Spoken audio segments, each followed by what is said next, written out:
भी अपना loan close करवाने जा रहे हैं तो ये 5 डॉक्यूमेंट्स लिए बिना आपको अपना लोन क्लोज नहीं करवाना है। अगर आप करवाते हो तो आपको भी कोर्ट कचहरी के चक्कर लगाने पड़ सकते हैं।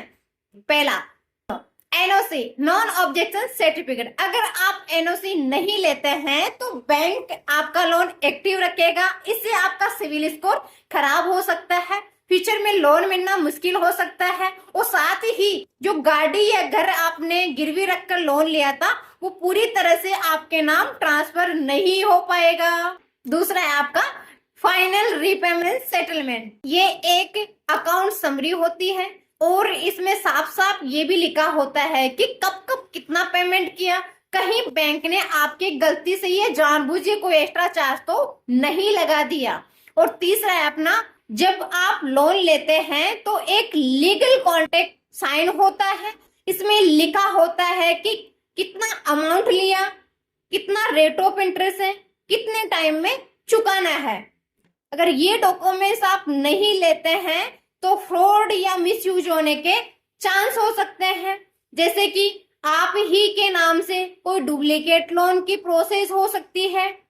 अगर बाद में अगर वो नहीं चुका है तो सिविल स्कोर आपका खराब हो सकता है। चौथा आंसर है अपना लोन क्लोजर लेटर, जिसमें आपका लोन नंबर लिखा होता है और साफ साफ ये भी लिखा होता है कि आपने अपना पूरा अमाउंट चुका दिया है। अब बैंक आपके किसी प्रकार का कोई क्लेम या कोई एक्स्ट्रा चार्ज नहीं लगा सकता। और पांचवा है अपना रिलीज ऑफ कोलेटर। ये सबसे जरूरी है।